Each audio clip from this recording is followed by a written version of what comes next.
we have one of the more popular and controversial and right and does not hedge his opinions, which is what I love about Henrik. You're not going to get, well, if it does this, it'll do that, and if it does that, it'll do this, but it could also do that. CNBC chatter, right, Henrik? A lot a lot of analysts say, yeah, how do you trade that? It could go up unless it comes down, but could rally again if it gets through this. So let's talk about, what a quarter, Mm, going back to last year. So why don't I start with this? I don't think that you were expecting this break down here when it happened. correct. Am I correct? Yeah, not to that extent. I expected somewhat of a pullback, but not that kind of extent to what we saw into April. But the deeper it went, I think the easier it was actually to see that this was an overextension of things, and it was quite easy actually on the 7th and the 9th of April to see there was both divergences. It hit actually the 50% pullback and so on and so forth. So a lot of things that were suggesting we hit a bottom at that point, and then we saw this really strong rally up front. But no, you're Yeah. right. I don't expect it prior that we would see this kind of strong pullback. No. Yeah. Real interesting that the 4,800 level was actually this high. Yeah. So we retested a prior high. And I can say that I saw, because I follow you, that Mhm. you did not lose any resolve on this. Um, No, no, that no. that that this was an ABC correction. Actually, it was a three-wave structure rather than five. Yeah. And let me ask you this: did you take any heat from the public because you didn't sidestep it, even though if you went to sleep for a few weeks, you wouldn't have even noticed it? Yeah, you always do. I mean, unless you are right, but isn't it like that? If unless Yeah, it is. you're right on every pip on on Yeah. every day, you will be always be taking some heat, and people will be reading tweets in a in the wrong way and say, "Oh, you didn't get this right." Okay, no, okay, we didn't get this right exactly, but I can say that our clients were pretty happy with that. We could say, well, it's a dip, and it's Yeah. there's nothing that suggests, even though BlackRock CEO came out and suggested that we were potentially in a recession, there were no indications of a recession. I mean, it was actually quite ridiculous to see it to sit and hear all the panic. It was just like spiraling on itself, and then yeah, and there were so Yeah. many indications. Also, you could see that trade indices that are really sensitive to trade around the world were not really plummeting. So like the Singaporean index did not really come down, and we're not suggesting anything would be where it was that particularly bad. So it was not a nothing burger, obviously, but the talk about that this was the tariffs and things were not just the economy crumbling, and it was just way too premature here. So All I right. think yeah, of course you get heat, but I think this is How also do you where you say, handle well, it? How do you handle it when you get that kind well, of stuff from the public? I don't know, I go punch in my punching bag or something. I don't know. Now it's like it is what it is. I mean, I don't I respond You to the people that are that are clients, and we'll talk to them and we'll say, well, this is what we see, and it probably is a good time for you to maybe even expose your to extend your exposure to some of these things, right? So okay? that's So okay. did you back up the truck down there in April? And semis seem to be the uh, really the market that led the way, which is different than what happened at prior highs. Because prior to this, the semiconductor index had not even taken out its high from last July, and hmm now they seem to be the stars with Nvidia being the poster child. Is that one of the groups that you favored on the way up?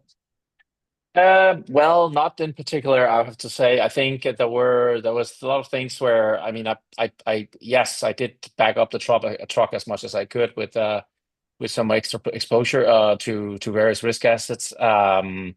I'm not really into Nvidia and Palantir. I bought Palantir, I think it was at 10 or something like that, and I sold it at 75 or something like that. So it's, Mm, but it's okay. but it's I didn't do it on these tech stocks here, and honestly, Okay.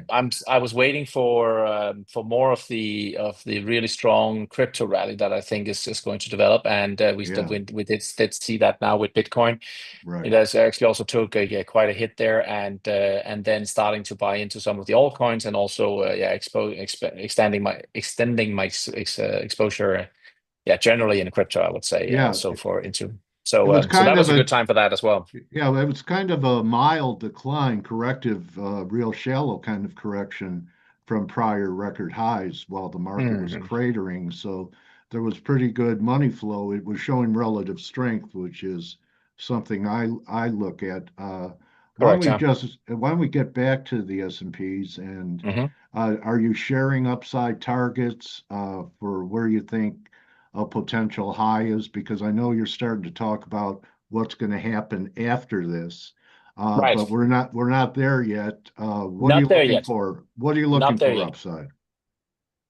So I am saying 6,800 as a minimum, I have to say now. I mean, it's just been so powerful that 6,800 seems to be a minimum, and would not be all surprised to see maybe even 7,500 in a completely crazy pull no push higher. I can definitely see that the a structure which could push it all the way up there. And but again, it'll be something like straight up, and then you'll come straight down, and everybody will be all bulled up at the peak of that. So 6,800 is as I see it, a minimum.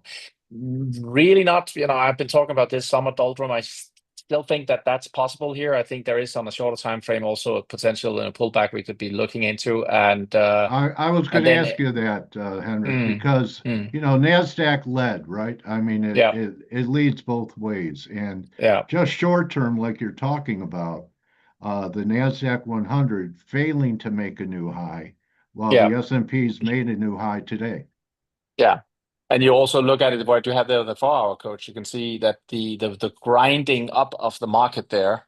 And Yeah, then if you look at your RSI down there, the highest yeah, point was all the back divergent. yeah, exactly, divergence all the way.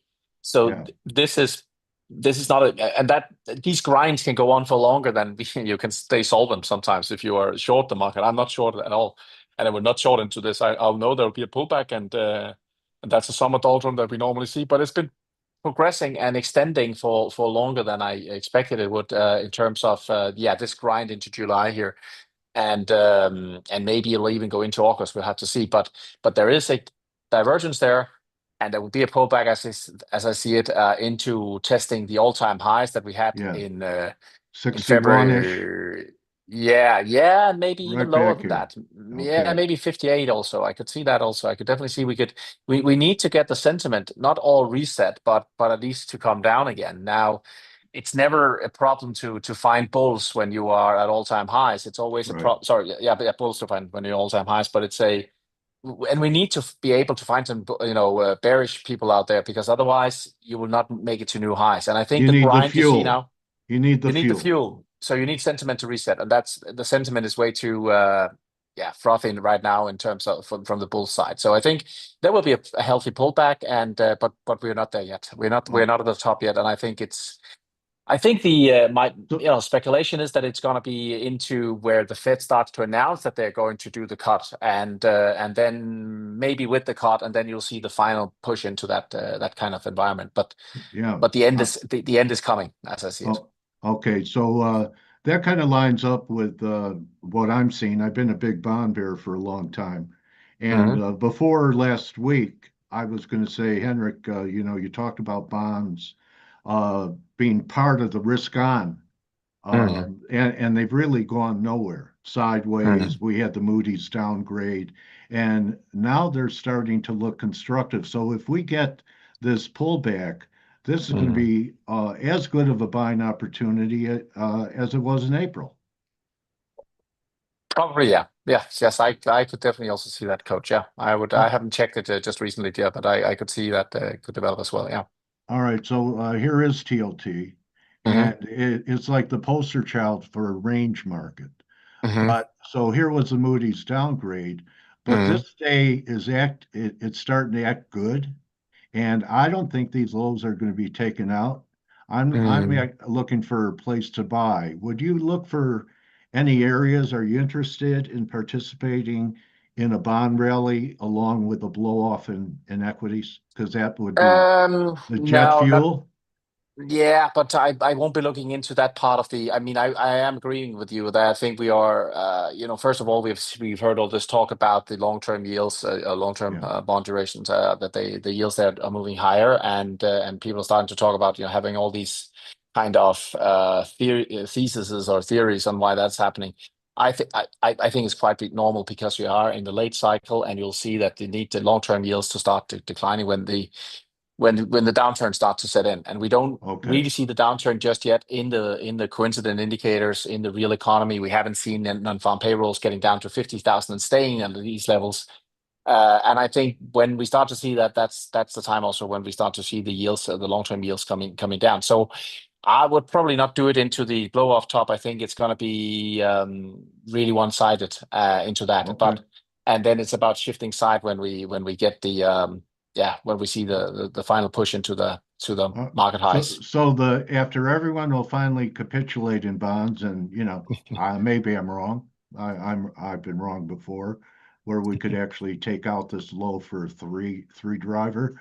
Um, this is going to be where a lot of people are going to go for protection once Mm. the bubble pops. So you're Yeah. looking for a monster rally in bonds after 2, 3 years of people getting really losing a lot of principal and talking about how many people have been talking about a bottom in bonds for 2 years and missing the stock market because they want to be conservative. Right.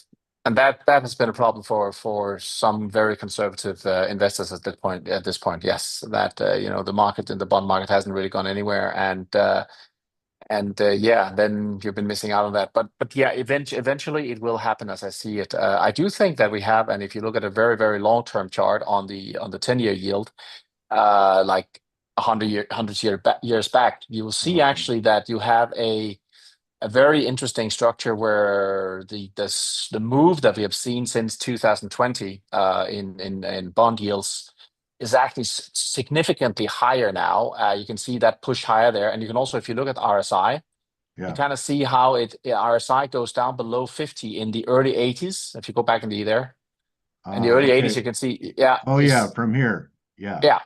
So when Okay. RSI does that, that's the regime shift you see. So it's pushing below the 50 line there as you go further down, yeah, and that's the regime shift. And then you have actually a deflationary regime where inflation will stay low and actually keep pushing lower for a long time. And then you see after what happened in 2020.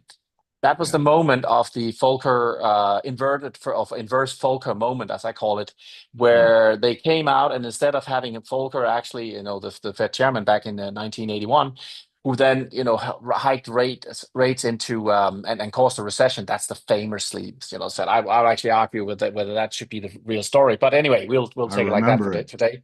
Yeah. That's yeah, and I was 6 years old, so I don't remember that vividly. But anyway, but since then we have had. Were you drawing charts with crayons? Come on, tell the Yeah, public. yeah, They're yeah. even I hard. was obviously, All right. obviously. But then now you see actually the inverse, the opposite thing is that the Fed and central banks around the world and administrations from around the world went out and actually stimulated the economy into a supply crisis, which is pure stupidity. So what they did to prevent the recession was to try to do something Yeah. about the demand. And demand is not what you want to stimulate if you cannot supply it, because then you get inflation.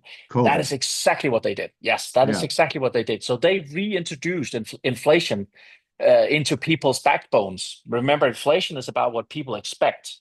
And that Right. is, if you expect that there's going to be inflation, you're not going to settle with, a lower pay or, just a minimal increase in your pay. You want a little extra. You see the groceries in your, where you go buy your Yeah. groceries, you'll actually see that those have been moving up, or the prices are going up, and you want that to be covered. So there will be this push from consumers around the world. And we are actually seeing, as I say here, the new inflationary regime beginning.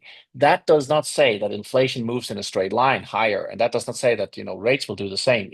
There will be a pullback, and especially if when we get the recession, you will see a pullback in yields. But I think you have seen the The secular lows. low, the We secular, which we means the won't decade see date. this. Yeah, we won't see this again. We'll not see that low, Zero. but you'll see it's a multiple decade low that we see here, and it'll maybe my grandchildren that will see something like that again, but not definitely not yeah, not even in my lifetime. I don't know, but it will Okay. take a long, long time before we get up to the highs of this, and then it'll take a long time to bring us down to these levels again. It'll take many, many years. So I think we saw that, and that is interesting because I think it's Jeff Gundlach and others that have said Yeah. famously said now they are starting to be bearish bonds. I think that is correct, but timing wise, I don't think it's correct right now because I think you're going to see inflation coming down. You're going to see as it has. I'm not in the camp of people saying now we have a small tick up from 2.4 to 2.7%, and now inflation is coming back. It's not because the economy is slowing and the consumer is not feeling well. So I think we're going to see a drop in inflation, a drop in yields, but it will not reach new all-time lows. And that means that you actually have a regime shift, a decade-long regime shift. And that is quite, you can see how long we've been talking about 1981 and said for a very long time, Yeah. going on from here, we'll talk about the Yeah. 2020 where they 40 years.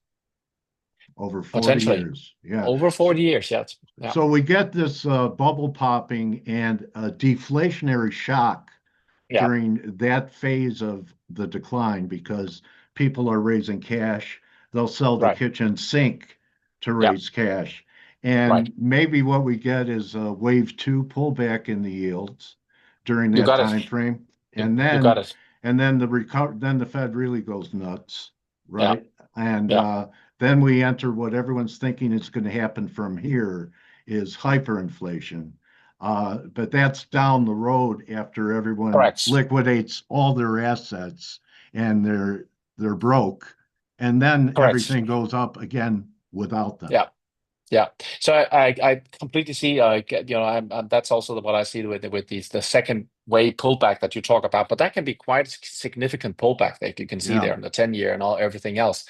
And that is not really what people are expecting. But then again, you also have, if you remember in 2007, going into 2008, you can even see it here on your chart. You also had quite a strong rally into 2008 there on the yeah, yields. And what you see there is that this is actually showing us that yields are, as I've been stating and claiming for such a long time, lagging the business cycle because everybody knows that by end of 2007, the economy was in a recession. And yields are actually just responding to that later on. So what we see now here is that we have had this yield spike here is basically because of the inflation coming higher because of what the Fed and rest of central bankers did around the world and administrations as well. We also had fiscal stimulus, but it's also something that we understand. We need to understand it's what happened in the economy 6 to 12 months ago that is now in the inflation, giving the inflation jump that we see, and that is not what we should be focusing on. it's If you look to lagging it's lagging. indicator. It's lagging. And if you look into 2008, actually, you also had inflation. I think it went up to 4.7 into 2008, which was at the point where the economy was in a recession and it was actually starting to slow, and it was slowing down, a lot. And the Fed was panic cutting already in January of 2008 because they could see, I mean, things were starting to unravel. In, let's say they were Yeah, pretty late to the party again, but by January and March, especially in March 2008, when you had the Bear Stearns situation. So I think again we see it right now. We have a bounce, but this time it's different because we have a new inflationary regime. So regime. as you say, when the Fed comes back in, guns blazing, thinking they can deliver a new free lunch by introducing QE, or whatever they're going to call it this time, not money printing, but something fancy, then you will see that it's going to be a complete different picture. And I think you're going to see maybe not hyperinflation, but I think you're going to see stagflation. Not as, Okay. and this is what is going to be so difficult because, as you said, Coach, the deflationary bust yields and inflation down. People will start saying, "Oh, you need to be in bonds." Correct, but the moment the Fed comes in and do what we could see them do, I think that's the moment where you could see the quite opposite, and you'll see that that bonds actually will not do so well. And Jeff Gundlach and the others there will be correct in what is going to happen for the next years ahead. Okay, so that's a great take on it, and it lays out a roadmap in bonds that say there are some great trading opportunities in bonds as well. So keep watching them, everybody. because don't get put to sleep by this bond market. It's going to be dramatic both ways. First the break, and then when the Fed comes in, who knows where we go. I want to come to a great call you made, Henrik, the last time we were on, and it's in the dollar. I'm going to pull up a shorter term chart, but this is what you said. You said, I'm looking for 95 in the dollar in a hurry. Okay, so I think I must have said 96, 97, but maybe oh, 95. okay, I all think I right, said like that. Yeah, yeah, yeah. okay, all right. Anyway, it did happen in a hurry. It happened in Yeah. about it's the quickest decline we've had in the dollar in 20 years. Yes. Everyone is really bearish a dollar. They're positioned for it being the end of the dollar, and the bricks are going to Isn't it take perfect? over. Yeah, Isn't it perfect? so is your view that what we did down here is an important low, and this is a pullback to be bought for two, or are we going to retest at Mm, 96? Actually, if you try to put the bottom that you had around April, May there, that bottom, you see the April, May bottom, that one, yeah. Yes. And Yeah. then you take your trend line and you extend it into the next bottom that you had. So if you do a trend line from that bottom on, Yeah. the first one between April and May, and then down to the one that you had there in early July. Right. So just, yeah, then you'll see that I think what you're seeing right now, yeah, just take that one there and then down to that one. Go, yeah, through like that, exactly. And then you take it from where you have the May, June top there. Between May and June, there's a top. I can say it's early May, mid-May there. And you Okay. do the same trend line there. So you got a falling wedge, huh? Exactly. With All right. rising, with momentum, with the Diverging. momentum diverging. So I Oh, think I think there's a leg lower there on it, and I think we are heading down one more time to the 96, just maybe tipping into the 95. But I think it's going okay. to turn here, and Okay. I don't think and this is going to bring us into, let's say, August, September in terms of where we're going to see the bottom in the Dixie, and then I will say, as you just said, we had a record decline, but now I'm saying you're going to have the strongest rally in the Dixie that we have ever seen. So you're It's like, going to yeah. be So I'm being conservative, and people say I'm aggressive, just looking for a recovery to 103. You're in the camp that we're going to make new all-time highs in the dollar, aren't you?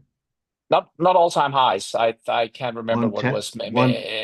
120 120, odd. 120, and that's not all-time highs because it's been higher. But I'm seeing that this next rally here is going to take us more or less in a straight line, like something what we saw in July, sorry, in 2021 to 22 something there, There it is. into around 120 to 122, maybe Boy. 122. Yeah. What you see there, coach, is that you have the decline. That's why I could actually predict the crash that we had. If you had the top there in 22 September, and you saw that decline down to what was probably the first months of 23, and then that's an A wave. Then you have a B Right. wave, which goes up to the point in January of Right. 25, and everybody was so bullish. Remember, everybody always gets the B wave incorrect, and everybody was bullish there. And I was talking to my Right. team also. I said, I'm so bearish right here. You know it because I was on the show, and I Yeah. said We it's were going to be a there. decline. Yeah. Very often, you will see that the A wave and the C wave are declining in what is exactly the same kind of, with the same kind of steepness. That Yeah. is what we have seen. Now you have a descending wedge, and you have a rising, or divergence on that Yeah. on the daily, at least for now. Yes, you do. And that means that I think you're going to see a very, very significant bottom in the dollar at a point where everybody's about to say, "Oh, it's dead. The dollar's dead." So this leaves us time for the blow off top, because we all know that if the dollar is going to rise above 100, 105, 110, it's going to be bad for risk assets. For I will everything. not be for everything, and crypto especially is going to be crushed. I tell you. I mean, it's gonna. So it's the timing of what we got right now, as I see it, is all based on what the dollar is going to do, and it's not going to do it in a straight line down to the point here. I think there'll be like choppy ride, as you can see. Also the third wave there was, if that's the third wave we're looking at. But I think you're going to see that, and it may be overshoot going into the 95, and it'll turn around slowly. So we get into September, October, maybe even, and then you're going to see that rally starting. Why? Okay. I can only see a rally in the Dixie like that because we're going to see something really bad unfold. And the rally from that point on is looking, if you look at the monthly chart and you go very, very far, on that, you can see that there is a high in 2001 on the monthly chart where you will see that that's at around 221, I think, 122. And that is actually that is what I'm looking for the top, because everything you've seen, you don't have it here Yeah, it on doesn't this go chart. far enough back. Okay, Yeah. all right, but it does actually. There in 2001, there was a significant top in around 121 to 22, Okay. and what you see actually also is that the decline you've had and what everything we have seen since 2008 has been a major correction in a bull market, actually. So everybody thinking the dollar is weak. It's not. I mean, if you look in March of 2008, that was the bottom. And ever since then, you've seen a stronger dollar going on. So the dollar has been strengthening ever since, even though it's been going up and down. And this had So, equality too, right? yes. It missed equality by a point. I think equality is around 95. And that's where, yeah, but that's also what Yeah, I'm saying is it's right. not all done yet. We're not all done yet. It So, needs this extra push into that level. so if we get this low September, uh, I the may just mark, say, look to the left also here. Look at all the support you had right at that level over there from yeah. going, yeah, all of that over there. These are the levels it's going to tap into, I think. So for a while, the blow off in equities could fight a stable dollar, not an exploding dollar. So Yes, so in September, when the dollar's bottoming, people might get bearish prematurely because they're saying, "Oh, the dollar's bottom." But sometimes it takes a while before a market could reach a tipping point that it matters with rates and the dollar.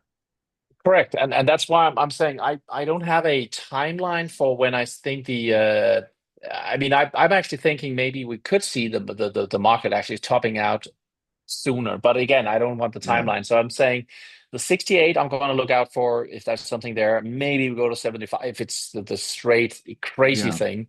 yeah. And then I'll start to look at where the dollar is at and also other indicators like Bitcoin, for instance, also obviously. And so I think we are in a phase here now where the risk on rally is still ongoing. And it's based on the dollar's weakness and all that, and the talk of that the dollar is dying, which is absolutely not, and that we're gonna see the rally extending for as long as the dollar doesn't start to move up really quick. But if I'm right on the 121, I mean that's going to be a bad world I mean for equities, and the Fed is going to panic because it plays out. I mean, with the Fed, the kind of hawkishness that they're showing right now, why wouldn't the dollar start to rally? Exactly. And you know what? Even though the administration before they came in were promoting a weaker dollar to get exports going, in the last few weeks, you've heard the Senate talk about we favor a strong dollar. Mm, And we've even heard the president say the same thing. So the mm, market's not listening, but they should listen yeah. to, Basant was a pretty good currency trader. Mm, People no, don't okay. know that, Didn't know that. right? I mean, I didn't know he that. yeah, he's a currency trader, so big hedge funds and stuff. So people think the metals are going to save them during this break in the market. They think that's when gold goes to, they're talking about revaluing gold. That's how Mm, the U.S. is going to take care of their deficits. And, mm. it's going to 15,000, 10, 15,000. Where are you at on gold? Does it top with the market and top with the dollar low? So is that what you're thinking? Yeah, I think I mean, gold could have another leg up here. I think it's been consolidating for quite some time. I'm not really sure if it's if Some triangle or yeah, I flat? mean it's something there, but it could show different things. But you also look again, if you look at your chart down there, look at the RSI again, look at the Yeah, divergence. You have all the way back actually from the July timeline there, whatever it's yeah, actually not yeah, from right that point, here. but the next one there will be This the one, top, right? Yeah. right. So I think we could definitely see one push more higher. It could even go, but in these last phases, it can actually go straight up and then comes, down really fast again. I would probably wait and see what happens when the dollar starts to bottom out before it, but it's been moving much, much, much further than I thought it would have Well, done. basically it's And rallied with the market. I mean, there's been no real kind of individuation between almost everything. Everything goes Yeah, up but it hasn't together. rallied. But the brothers and sisters are not really following it. So the silver and the gold miners and platinum, I know they have seen a rally of the last few weeks, and but it's not the same as saying that that could not be actually there on that one. If you do the trend line that you have there all the way back from the July, so 2023 top there, yeah. If you do that, then you can see also we're getting closer to that top also as well as and it's a bigger, it's actually a five-way move up to that one. And that's throw over there, that one there, Yeah, yeah. So I think yeah. we are getting closer to that top also, and I think could see it. I could actually see that you get it maybe a little higher on the on silver as well. How So about the big and round number? They attack $40. That'll get people pretty, giddy. yeah.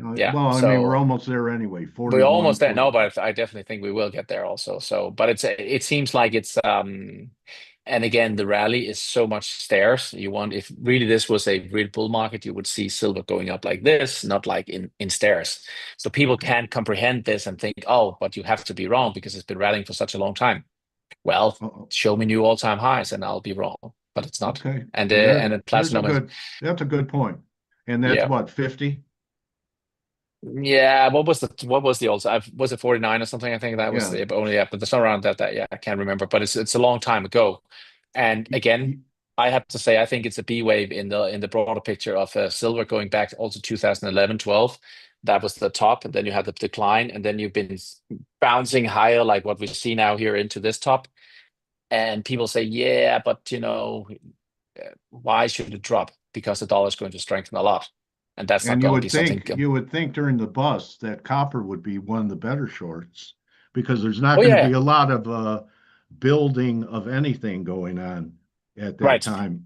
Right, And right. that's spiking up here too. So maybe Yeah, but again, copper, look at yeah, our sorry again. yeah, You have the we're same thing. diverging. Yeah.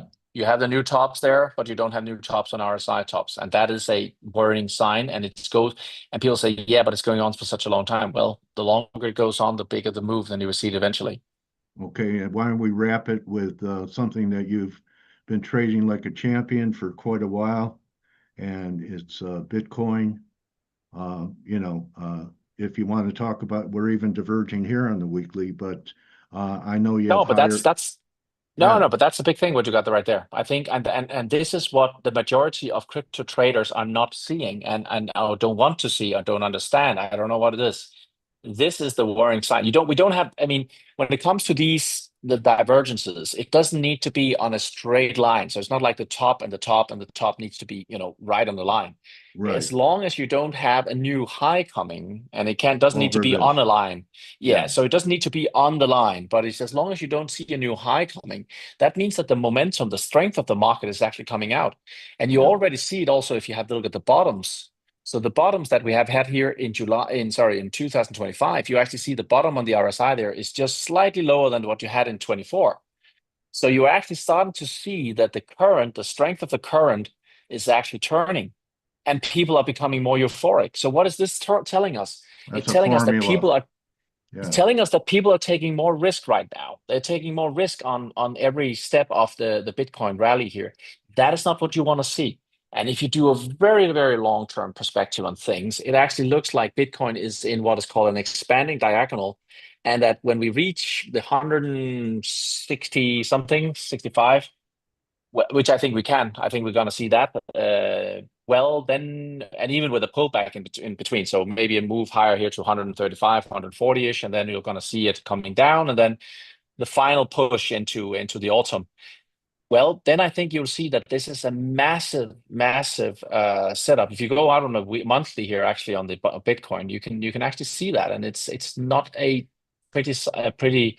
I know people are overly bullish it, and but again, by the end of the day, if the dollar is going to be very, very strong, you're going to see something of a potential fallout from this. yeah. And if you go from there, if you Yeah, look at the divergences, years of correct. divergences. Correct. Correct. So look at the top. Combine the top from 2017 into the 2021 to where we are now, and see what you get. You get actually a what is called an expanding diagonal, which can be one of the most explosive one into the final phase of it.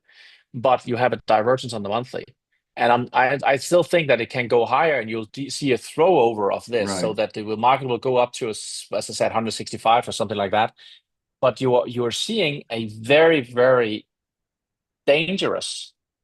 Why do I say dangerous? I want to put tab on that with Bitcoin here, because people are starting to buy into it, and the companies are starting to put it into the treasuries, and people are thinking, it can't drop and it will always Yeah. come back up again. I mean, with the dollar going to 121, if I get that right, and you see this divergence on Bitcoin, I can tell you 50,000 will not be a problem. 20,000 will not be a problem. And I think there will be a level around 16,000. And if it goes below that, we are in very deep trouble with Bitcoin. And people call me crazy at this point. I know, but it's yeah, I think we have a serious setup here, It's because tough there's so to much. yeah, it's tough to go against the crowd, but you have to speak what you see and have Right, conviction and not be influenced by the crowds, the madness of right. crowds. So you talked about altcoins. hmm Um, is this one of them that you think is going to blow off? That's That's not. Oh, so it's a retail ETF. That one, yeah, yeah, I I'm know that one. sorry. I was Yeah, looking for where is it? It's got a similar symbol. yeah, yeah. No, XRP, is that the one you're looking for? Yeah, that's what I'm looking for. Yeah, XRP. Yeah, I think it has higher levels to come. There are some Fibonacci levels I can't really remember where they are. There is one at 4.6, I think. There is one at Yeah, here we go. St. Yeah, so let's see. I think there's one at 4.6, which is the next level. There is one at 6 point something also, but I can't really remember by head here. There you go. What a move. Yeah, yeah, Yeah, yeah, and definitely. you were good. That was what you meant by Bitcoin dominance would fade and the altcoins would come to life. It's kind of like the trashy meme stocks Yeah. beginning to outperform blue chips and everything else. That's what's You happening now. You're seeing first there are the phases of it. So first you'll see Bitcoin is attracting all the capital, all the attention. Then you'll see that capital going to Bitcoin, and everybody will say, "Oh, Bitcoin is the only thing," and nothing else will move. Then slowly it'll start to move into Ethereum, and people say, "Oh, now Ethereum is Yeah, doing that." It'll be all sorts of narratives why Ethereum is the biggest, the best thing since the invention of sliced bread. And then Ethereum will be moving up quite strongly, which is what the phases we're in, with the phase we're in now, where we see Ethereum outperform Bitcoin.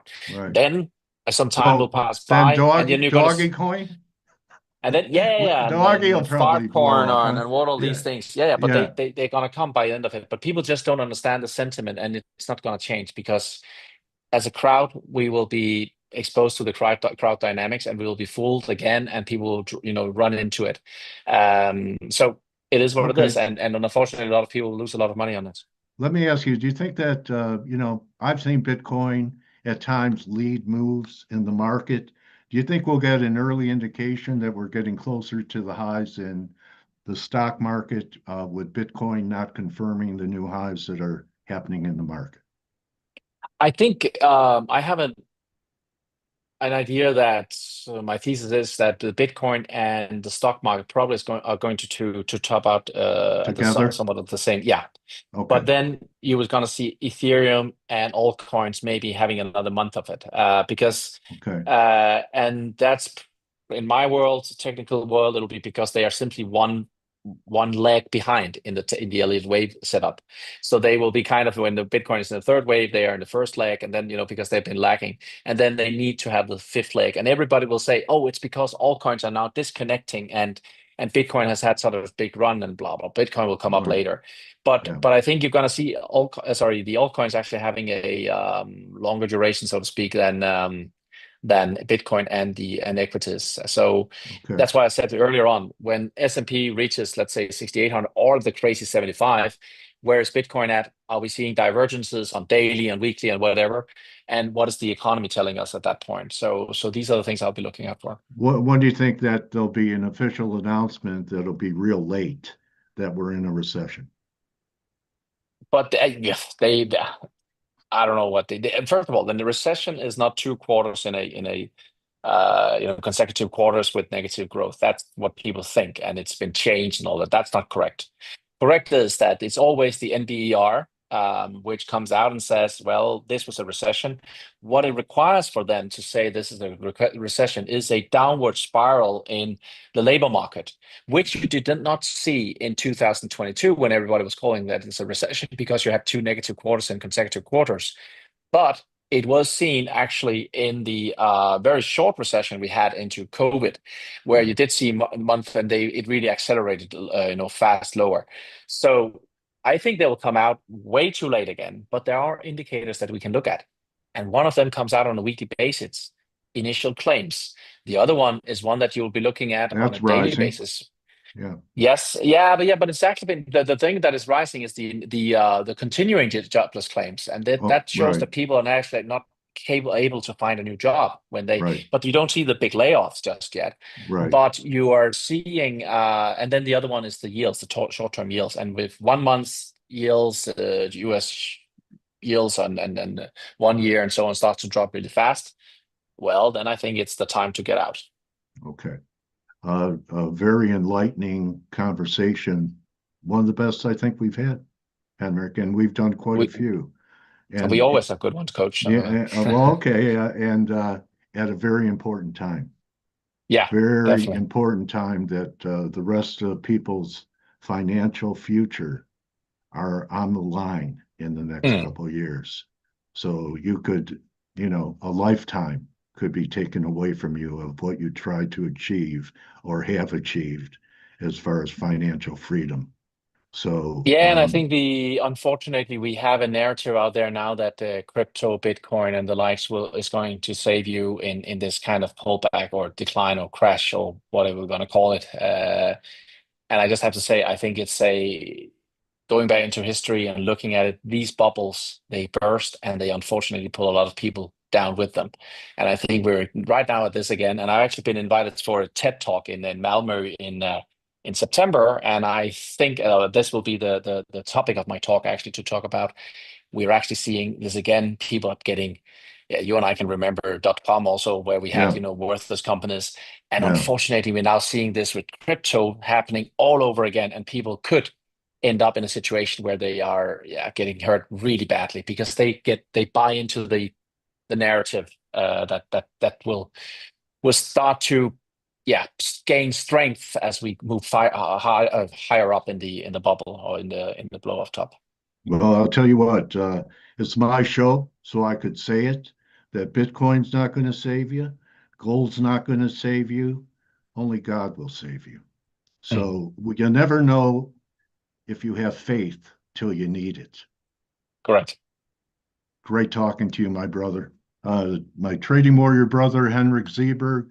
Follow him at the minimum on X. You have anywhere else where people could go to keep in touch with what you're thinking, Henrik, besides X? That's the best place to do it. So that's on X. And please do not fall into all the traps and all the scammers. And I have people now writing to me that they've been sending money to anybody. I'm not asking for any money for Yeah, you to invest your money or anything like. So please do not fall for those yeah, traps. that goes for me too. They Yeah. say imitation's the highest form of flattery, but nowadays it's the highest Ah, form of fraud.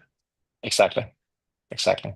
Thanks for that warning, buddy, and thanks for all the warnings market-wise as well. And these are going to be some outstanding trading opportunities. So make hay while the sun shines, is what I Mm. say. Henrik Zeberg, everyone, and you're going to want to watch this again. I know I will. Thank you, buddy. Appreciate Thank it. you. Thanks. Henrik, that's a Bye bye. wrap, everyone.